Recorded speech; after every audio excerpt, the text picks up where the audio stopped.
The following program may contain subject matter and language suitable for mature audiences. Viewer discretion is advised.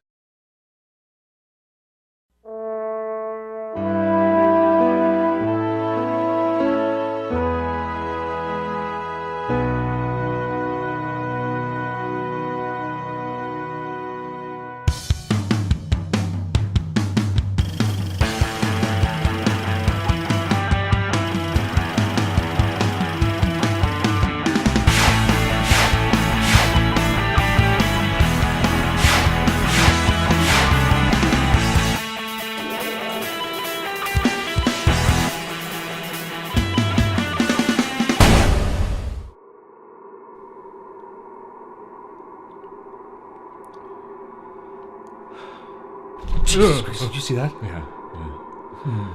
Hi, my name's Norm, I'm Jeff. and this is the Meltdown, and we've changed locations today. We decided to shoot in Marmalade Castle because we're doing a show today on paranormal activities, and we thought, well, what better way to try to really feel some of the stuff we're going to talk about today. What better way than shooting in some place that's actually haunted, which apparently this place is, but never believe a realtor completely. You know what I'm saying?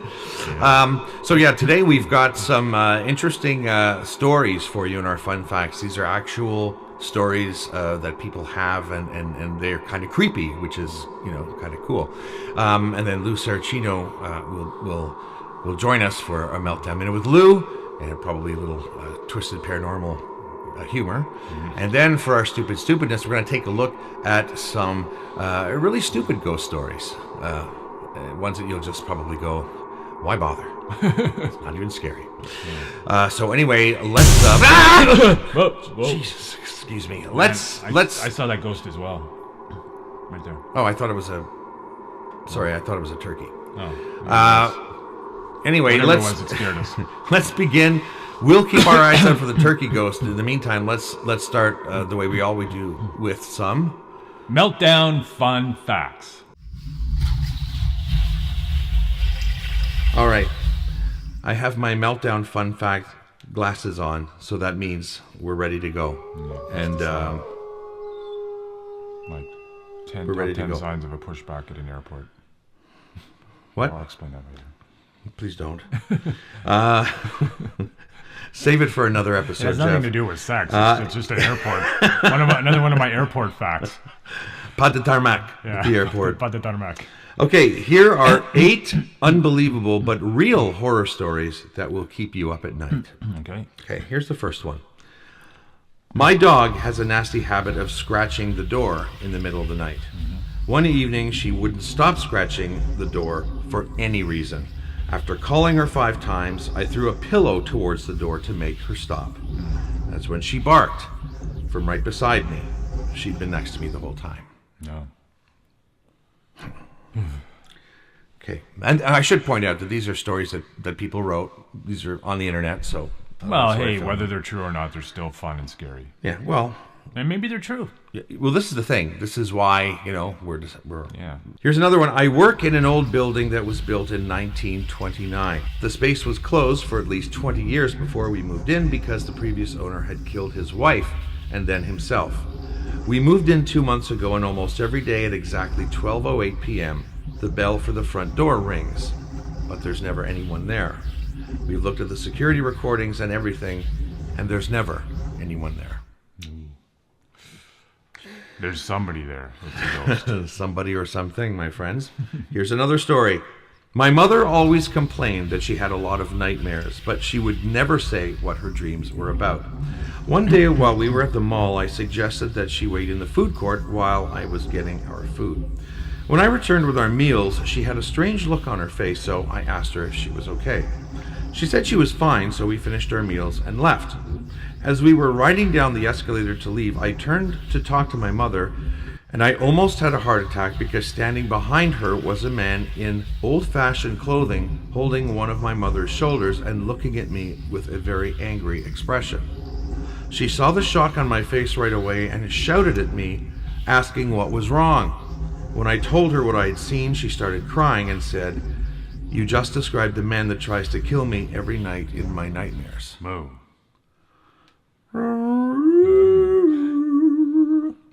Tried to kill her at the food court. Well, I don't know about that, Jeff. Oh, they walked away from the food court, didn't they? Just trying to determine where this guy was. In the mall, Jeff. I mean, ghosts may be here, they may be anywhere, but I don't think they go to malls. No, that just doesn't seem like a likely place for a ghost to hang out in a mall. If I died and wanted to be a ghost, I wouldn't go to a frickin' mall. Did you hear about the ghost at Saint Laurent Shopping Center? No. All right, here's another strange but true story. I hope you're watching this show with the lights off and just, allow yourself to get really freaked out. Yeah.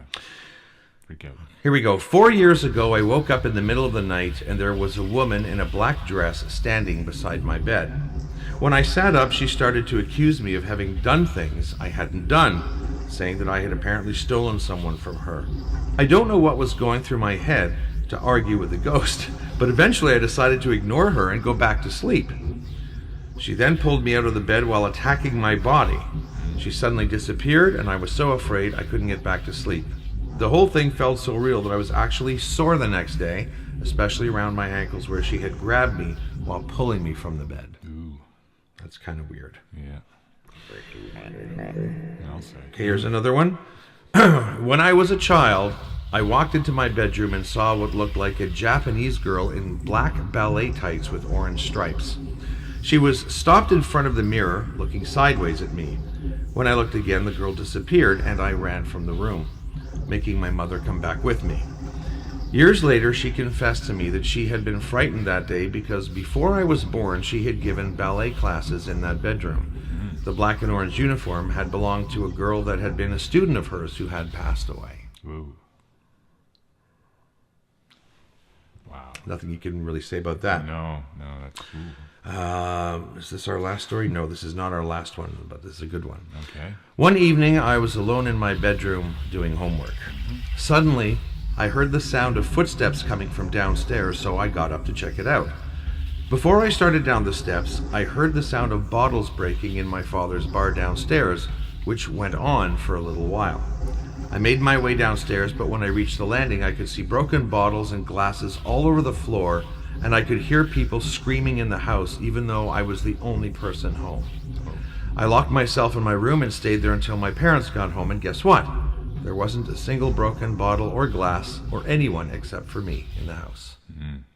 So, I've heard of that before, where not only do you see an apparition, but the apparition can kind of, manifest itself into visions or hallucinations that freak you out. I think of the things that scare the crap out of me the most when I think about paranormal stuff, I think hearing people scream when there's nobody there, or hearing a knocking, or do you know what I'm saying? That kind of thing would freak me out. Well, yeah, I mean, I've heard noises. Now, maybe just something in the house, like the actual house itself or whatever. I certainly have heard noises at night that, are scarier. Like, whoa, wait a minute, is that a ghost, or is that just the floorboards or something? Yeah, I know. It could be freaky. Okay, I think we better continue with these. Here's another story. Shortly after my grandfather died, my sister, cousin, and I slept over in the basement at my grandmother's one night. I was about 6. They were 1 and 3 years older than me. During the night, I woke up and saw an opaque version of my grandfather coming towards me. I buried my head under the covers.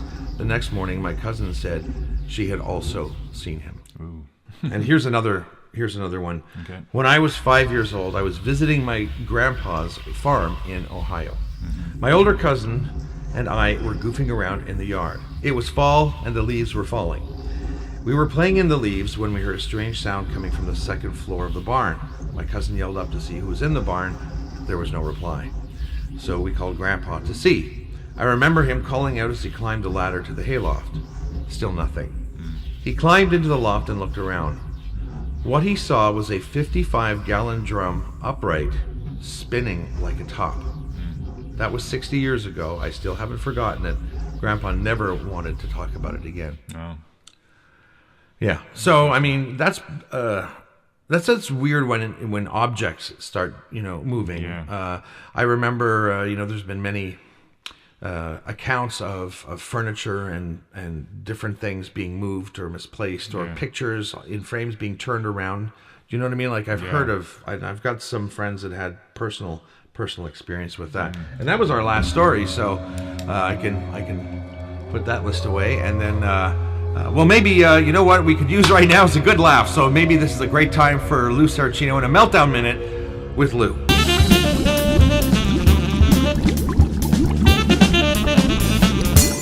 The paranormal. That's what we're talking about, ladies and gentlemen. And I do believe that there are things in the world that we do not understand, that there are things that happen that we don't have either the sense or the intelligence or whatever it is to work it out, right? Although it's hard to take a lot of that seriously. And I'll tell you why. Because the guys who tend to be the spokespeople for them are not the most stable individuals. You know what I mean? I'm watching a news show, example. I'm watching a news show, and they're talking to a guy that they refer to as a cryptozoologist. He then goes on to explain that cryptozoology is the science of studying animals that no one has ever found or proved existed. Now, I'm not telling you how to live your life. You might want to call your student loans office and see if you can get out of that. You know what I'm saying? In my own life, folks, we've had all kinds of paranormal weirdness. My mom once had a vision of my grandfather in the basement of our home next to the second stove, because we have a second stove, surrounded by fire. Now, it turns out that she was watching Backdraft, so it's not the same. Thanks very much, Lou. That was sure good to have. Good timing, because I think Jeff and I have collectively pooped our pants. Oh, yeah. Strange things happening here today in this castle. And now for some Meltdown stupidness. All right, so we have a treat for you. These are the 5 most ridiculous ghost stories from around the world, and this is from Cracked Magazine. So the way that they're written is funny, and so there's some language and there's some interesting viewpoints. So by all means, enjoy this for what it is.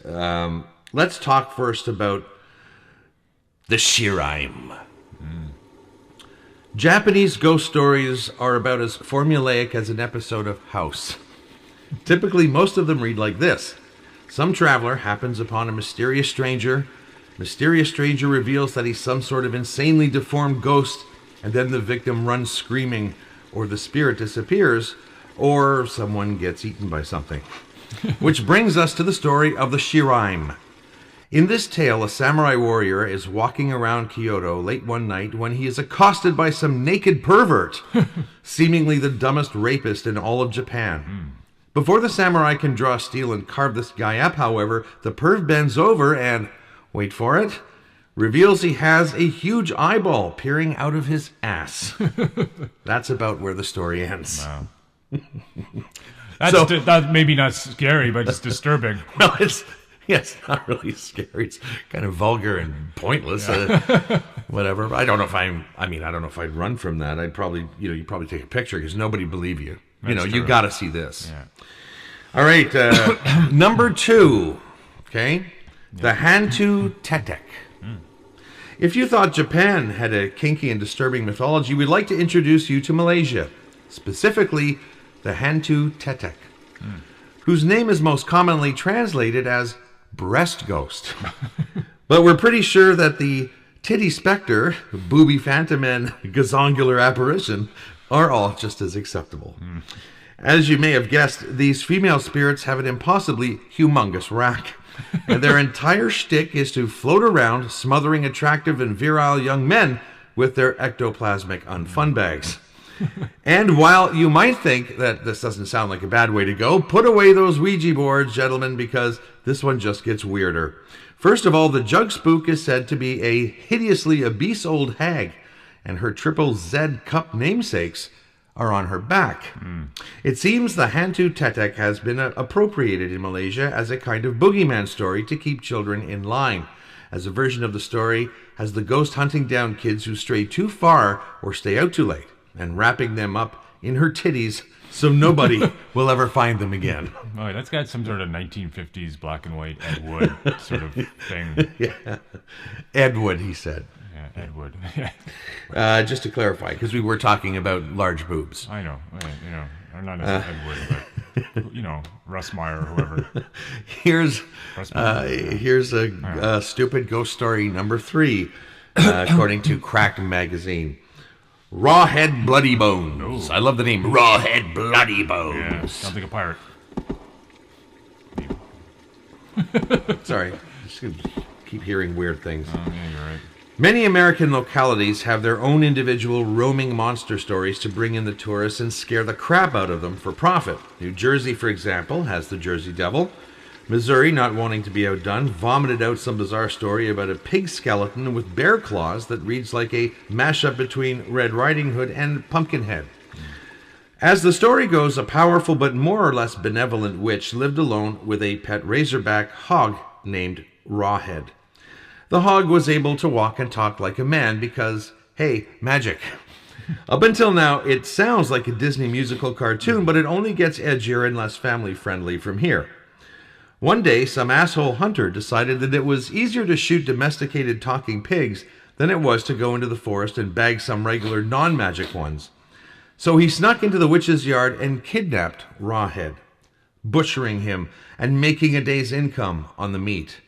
The witch, infuriated by the death of her abomination against God, cast a spell over its bones so that they could walk and talk again, but rather than the cute little Disney piggy he once was, Rawhead returned as a bloody, skeletal engine of vengeance. Ooh. Yeah. Do you like the way that was nice. I went into my kind of it was smooth. It was demonic yeah. I thought you were possessed for a minute. Yeah, I was. Well, obviously. Can you imagine that in my head? Do we have an effect where my head can just spin right around? Oh, that'd be cool. Yeah, I don't know if we do or not, so I'll wait. I guess we have no live effects to do that. No. Okay, now we're going to be talking about something called the Toil. Okay? Okay. We're not done with Malaysia yet. Their Toil is a mischievous fetus ghost. Oh.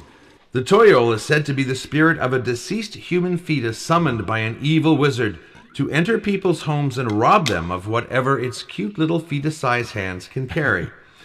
Because enslaving the tortured soul of an abortion is clearly the easiest and most convenient way to steal a fucking wallet.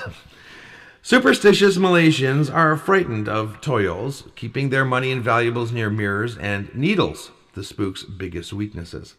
But really, the whole story is kind of sad. Imagine your life ending before it has even begun, and then finding that your afterlife mirrors the plot of Oliver Twist. Sure, their masters are big enough dicks already for sending ghosts into your house to steal your shit, but won't anybody think of the children? Fortunately, there are many ways to protect your stuff from fetus ghosts. In addition to avoiding the aforementioned needles and mirrors, it is said that they'll forget all about their master's orders for the chance to play with scattered marbles, sand, rocks, or other things that pass for toys in poor Malaysian villages. Leave out some Legos or Pokemon cards, and you would probably blow their little minds straight back to fetus hell. There you go. Wow. And we've come up to our last story, one of the 5 ridiculous ghost stories, according to Cracked Magazine. Ridiculous. We're going to be talking about the Headless Mule right now. Wow. Stubborn as a headless mule. Yeah. You're not hearing any ticking, are you? Clicking, ticking. I'm hearing something. Like claws, like something clawing at a door. Yeah, I do. I think I do hear that. That's kind of freaky. That's bothering me. Yeah. There's something here. Besides the two of us. Something lurking about. All right, let's just carry on because this is the Meltdown and we have a mission. The Headless Mule. This charming bedtime story comes all the way from Brazil, whose chief exports are soccer and really messed up shit. According to this quasi-Christian legend, a prostitute slept with a chaste priest, and God decided that this deserved some particularly terrifying divine intervention.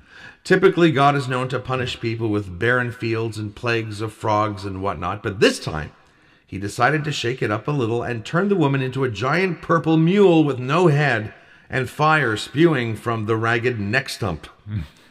This was during God's surrealist period. Depending on the story, this monster straight from Dr. Seuss's nightmares is accessorized with a floating bridle, still has the voice of a woman, and changes back into a normal living hussy by day. We would argue with God about how little sense this makes as a punishment, but then he'd probably turn us into octopus mummies or vampire watermelons or something. So there you go, according to Crack Magazine, the 5 most ridiculous ghost stories. And I don't know about you, Jeff, but I'm pretty damn glad that this episode is over, because I would really like to get out of here and, get back to normalcy, as Richard Nixon coined as a word. Did you know that was Richard Nixon that coined the word normalcy? No. Yeah. Well, good for him. Yeah. Good for him. Because he didn't really accomplish much. Nope. Got himself into a lot of trouble. Yes, he did. Oh, a lot of trouble. Watergate. Watergate. Tricky Dicky.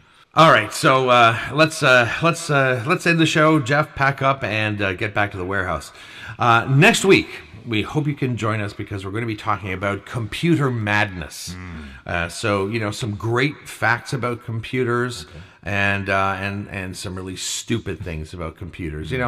I mean, really, everything when you think about it has good points and bad points, right? So we're going to discover those. I'm sure that you all have your own good and bad points about computers. Kind of like when they don't work, they suck, and when they do, they're amazing. Like they're like cars in that respect. They're like anything, really, when you think about it, right? Yes, if it works, it works. It's great. If it doesn't, it doesn't, and it sucks. Yeah. So we'll see you back next week from the warehouse again, God willing, if we get out of here. Until then, I'm Norm. And I'm Jeff. And this has been The Meltdown. Bye-bye. What did you see? No, I didn't. Don't do that. I think I heard something. Sorry. Everything's fine. For God's sake. Everything's fine. Can we get out of these chairs? Let's get the hell. Go. Come on, Jeff.